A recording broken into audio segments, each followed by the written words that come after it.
Good day. Mike Stenhouse here with our video series, What's Really in Your Best Interests. Today I'll be discussing whether or not we'd all be better off if we should become cooler towards government and warmer towards families. The fiasco of the cooler, warmer state marketing campaign marked yet another instance of government incompetence. The arrogant response by the Raimondo administration was perhaps even more telling, oozing contempt for those of us who honestly felt little connection with their marketing scheme.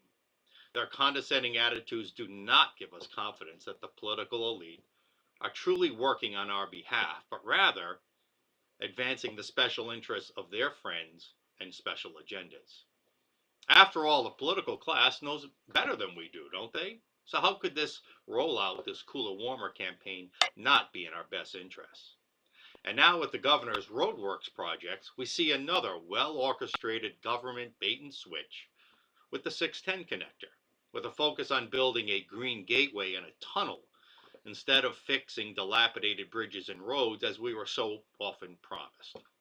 Is it really in our best interest to spend hundreds of millions of your money on their vision of a green, sustainable, utopian connector? These episodes exemplify the inefficiency, waste, lack of innovation, and for that matter, the blatant dishonesty that occurs when government interferes in the market and tries to fool us into accepting their government agenda and that it is really in our best interest. Just think of the interminable wait lines at the DMV or the Health Source Rhode Island phone lines, the cronyism at the Rhode Island Department of Transportation, the corruption at some of our state-run health care facilities, or the injustices we've read about at the DCYF. Our political class lives in their big government land of make-believe, where, if they only throw enough money at problems, they can declare victory and wash their hands of it. Not. In the real world, it is quality and results that matter. But much more serious problems are on the horizon. Imagine this same commerce corporation that can't even roll out a small marketing campaign is about to take over direction of our entire state economy via the Rhode Island Innovates Plan.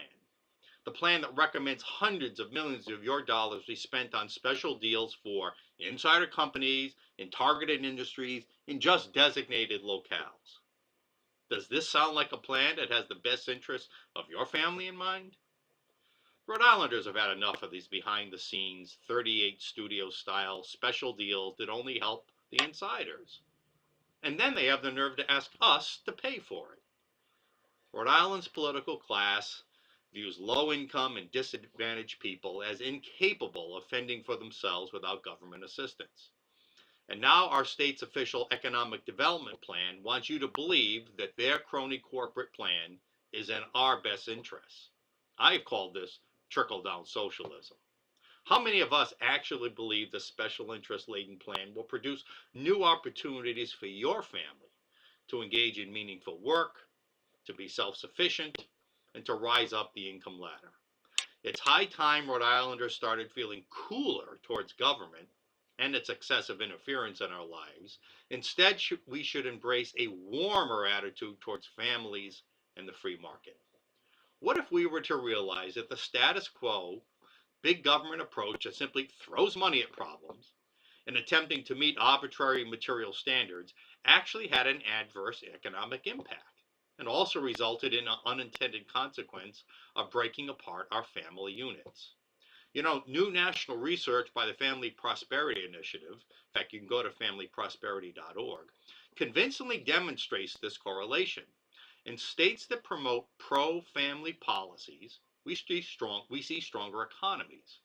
The inverse is also true. In states that promote positive economic policies, we see stronger families. Indeed, strong families equals a strong economy. For years, our center has been promoting family-friendly policies that directly benefit all Rhode Islanders, while opposing government-centric special interest deals for corporations, unions, and other insider groups. Now, national research has largely validated our views. We should feel cooler towards the top-down, elitist schemes endorsed by the political elites.